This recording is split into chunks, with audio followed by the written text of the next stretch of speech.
انہوں نے انگریزوں نے مسلمانوں کا جو ثقافت تھی اور جو ثقافتی ورثہ جو سائٹس تھیں، جو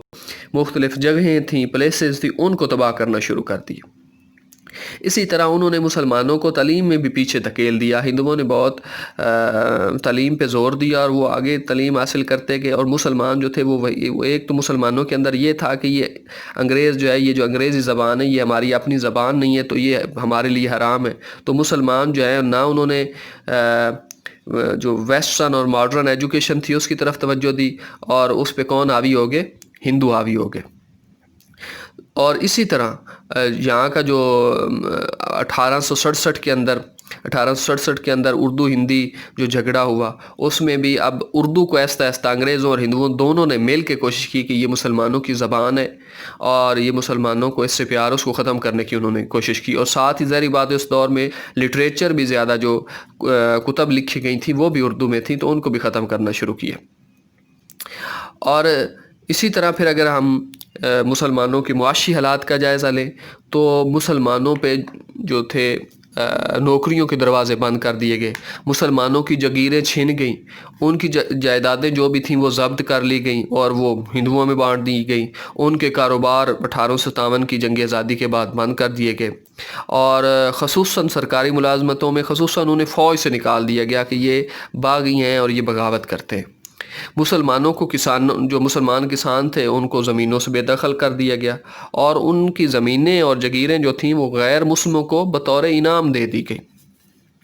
سر سید احمد خان نے اس کا نقشہ کچھ یوں کھینچا ہے 1857 کی جنگ آزادی کے حوالے سے کہ کوئی بلا آسمان سے ایسی نہیں اتری جس نے زمین پر پہنچنے سے پہلے کسی مسلمان کا گھر نہ ڈھونڈا ہو۔ یعنی جو بھی اس دور میں مصیبت آ رہی تھی وہ سیدھی مسلمانوں پہ ٹوٹ رہی تھی انگریزوں کی طرف سے۔ تو مسلمان قوم جو تھی وہ ذلتوں کا شکار ہو چکی تھی، اپنی جانیں بچانے کے لیے دور دور کی دراز علاقوں میں ہجرت کر گئے تھے اور اپنے نام بدل بدل کے رکھ رہے تھے۔ اور اگر ہم دیکھیں کہ مختلف علاقوں میں جو ہے وہ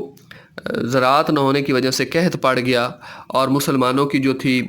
تجارت وہ تباہ ہو گئی، مسلمانوں کی جو لوکل انڈسٹری تھی وہ برٹش گورنمنٹ نے اس کو نیشنلائز کیا اور اس کو اپنے ساتھ ملا لیا، مسلمان جو وکیل تھے ان پہ پابندیاں لگ گئیں، مسلمان جو ڈاکٹرز اس دور میں حکیم وغیرہ ہوتے تھے ان پہ پابندیاں وغیرہ لگ گئیں، تو مسلمانوں پہ یہ معاشی طور پہ پھر مذہبی آزادیاں مسلمانوں کی چھین لی گئیں، جو مسجدیں تھیں ان پہ تالے لگا دیے گئے، اور بعض مسجدیں بطور استبل یعنی ان میں گھوڑے باندھتے تھے وہ استعمال کرنے لگے انگریز، اور مسلمانوں کے جو تعلیمی مراکز تھے وہ بند کر دیے گئے۔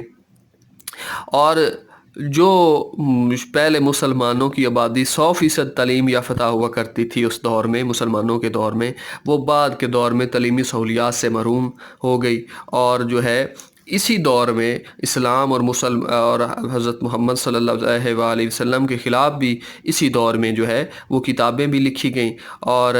یہ جو جب 1857 کی بات کر رہا ہوں، جب انگریزوں کا یہاں پہ حکومت تھی تو مسلمانوں کے مذہب کا مذاق اڑایا گیا، ان کی ہر طرح سے جو ہے وہ دل آزاری کی گئی۔ تو